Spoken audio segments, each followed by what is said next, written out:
Dans quelques minutes, vous saurez réaliser ces graphiques sous forme de curseur dans Excel.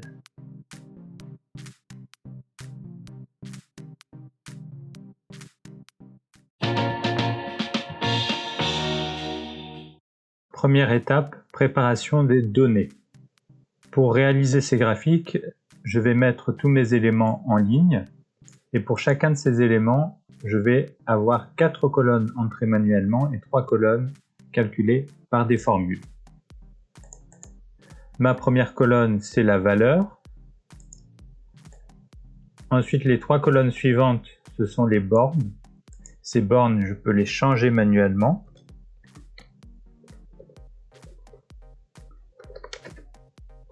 Et tout s'adapte.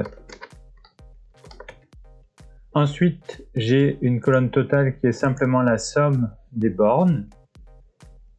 Une colonne reste qui est la différence entre le total et la valeur. Et puis une colonne curseur qui est le total fois un pourcentage très faible, donc 0,0001%. On verra après à quoi elle sert. Petite parenthèse, pour afficher une valeur avec du texte derrière, sans pour autant l'indiquer dans la barre de formule.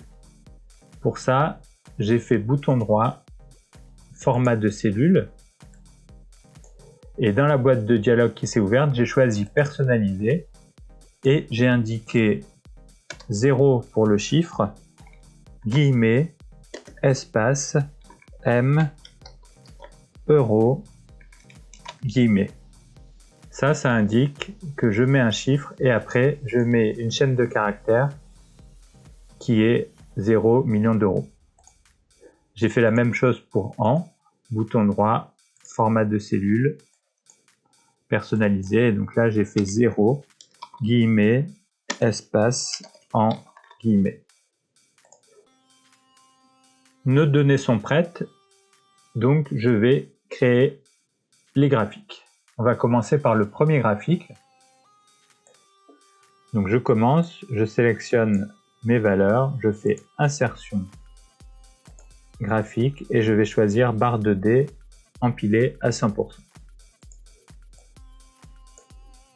Ce que je constate immédiatement, c'est que les éléments de mon tableau sont en ordre inversé par rapport à mon graphique. Donc je le modifie immédiatement, je clique sur l'axe et dans option d'axe, j'ai ici abscisse en ordre inverse, donc je vais cocher. Donc maintenant les éléments sont dans le bon ordre. Je supprime les éléments inutiles. Si je veux enlever la bordure sur le côté, je clique sur axe, mise en forme, contour, sans contour. Je vais ajouter le reste, donc bouton droit, sélectionner des données, ajouter, et nom de la série reste, valeur de la série reste. OK, OK. Je vais mettre les bonnes couleurs, donc je voudrais gris clair pour mon reste et le vert de ma charte graphique pour ma valeur. Maintenant, je souhaiterais ajouter des étiquettes de données pour la valeur et pour le maximum. Pour la valeur, c'est facile, je fais bouton droit, ajouter des étiquettes de données et je vais la déplacer en cliquant dans option d'étiquette, bord intérieur, voilà, et je grossis peut-être un peu le texte, je lui mets une couleur plus lisible et ce que j'aime bien faire aussi, c'est changer la police en prenant une police un peu plus légère qui est Calibri Light. Pour afficher le maximum, je pourrais faire la même chose, prendre le reste et ajouter des étiquettes de données. Le problème, c'est que là, dans option d'étiquette, si je choisis bord intérieur ou intérieur base, il est toujours à l'intérieur du reste. Et moi, ce que je voudrais, c'est qu'il soit à l'extérieur. Donc pour ça, je vais créer une valeur invisible à la fin. Donc sélectionner des données, ajouter, je vais appeler le nom de la série maximum, valeur de la série, je vais prendre ma colonne curseur. OK, OK. Maintenant, je vais chercher mon maximum. Donc je veux pas qu'il apparaisse, donc aucun remplissage, aucun trait. mais par contre, je voudrais lui ajouter une étiquette de données, donc bouton droit, ajouter des étiquettes de données. Je clique sur l'étiquette, je vais dans options d'étiquette et là, je vais lui donner comme valeur le total. Donc je coche valeur à partir des cellules et je sélectionne les plages de total. OK, et je décoche valeur et afficher les lignes d'étiquette. Voilà. Maintenant, je vais choisir intérieur base. Ça n'a pas l'air de faire grand chose parce qu'en fait, le graphique prend trop de place, donc je vais simplement décaler le graphique d'un cran pour que les étiquettes aient plus de place. Je peux grossir éléments et si ça prend trop de place, je peux augmenter la taille du graphique et pareil, laisser plus de place pour les éléments. Petite correction cosmétique, je ne veux pas que mes maximums viennent concurrencer la lecture de mes valeurs, donc je vais le mettre en plus clair. Et je peux également mettre la police Calibri Light ici pour que ça soit plus joli. Premier graphique réalisé. Pour réaliser les deux autres graphiques, on va avoir une étape intermédiaire qui est de rajouter les bornes. Bouton droit, sélectionner des données, ajouter nom de la série borne verte, valeur de la série. Je sélectionne ma plage. Même chose pour borne jaune. Même chose pour borne rouge. Étiquette de l'axe horizontal, je le modifie immédiatement. Ça m'évitera des problèmes par la suite. Donc je vais chercher élément 1, 2, 3. Je modifie tout de suite les couleurs de mes bornes. Donc j'ai tendance à prendre des couleurs pastel, ça sera toujours plus joli.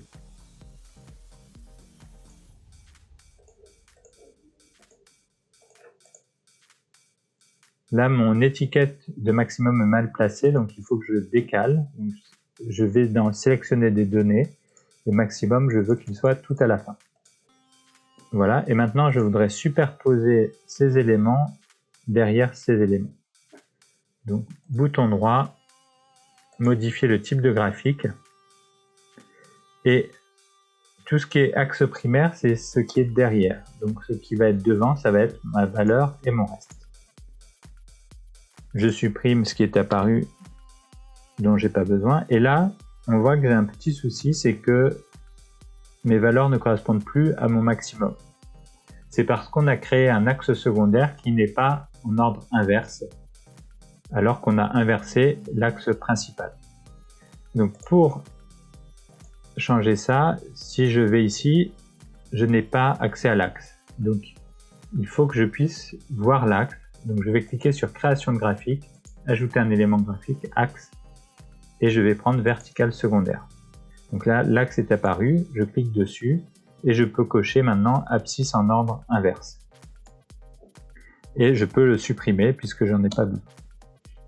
Voilà, et là, j'ai mes éléments dans le bon ordre avec les valeurs et les maximums. Donc c'est à partir de ce graphique-là que je vais pouvoir réaliser mes deux autres graphiques. Pour commencer, on a le graphique qui s'affiche avec les bornes derrière. Donc ça veut dire que ma valeur est en transparence, mon reste est en transparence, et je voudrais ajouter un curseur entre ma valeur et mon reste. Donc je fais bouton droit, sélectionner des données, ajouter curseur, valeur de la série, je prends la plage du curseur. OK. Et je déplace ce curseur entre ma valeur et mon reste. Donc on voit qu'il est bien positionné. Et je voudrais le modifier, donc je vais sur la flèche sur le côté, je choisis curseur. Et dans trait plein, je vais prendre 3. Et je vais lui attribuer une couleur gris foncé. Je vais mettre la même couleur gris foncé pour le texte à côté. Et je vais supprimer les étiquettes qui sont apparues. Voilà, donc ça c'était le graphique numéro 2 avec les bornes. Pour le graphique numéro 3, on repart du graphique intermédiaire qu'on avait préparé. Et cette fois-ci, on va jouer sur l'option superposition des séries. Donc je vais enlever la superposition de la valeur et du reste. Donc je vais mettre 0. Vous voyez que maintenant, ma valeur est décalée par rapport au reste. Et largeur de l'intervalle, je vais mettre 0 en largeur d'intervalle, ce qui fait que les valeurs ne sont séparées à chaque fois que par le reste. Et ce reste, je vais le mettre en transparence. Et maintenant, je voudrais simplement avoir une largeur minimale pour les bornes. Donc je vais mettre la largeur maximale possible, donc c'est 500%. Et voilà. Et donc là, vous avez réalisé votre troisième graphique avec à la fois les valeurs qui apparaissent de manière très lisible et puis les bornes pour savoir comment on se positionne. Et voilà, vous savez maintenant réaliser ces trois graphiques en quelques minutes.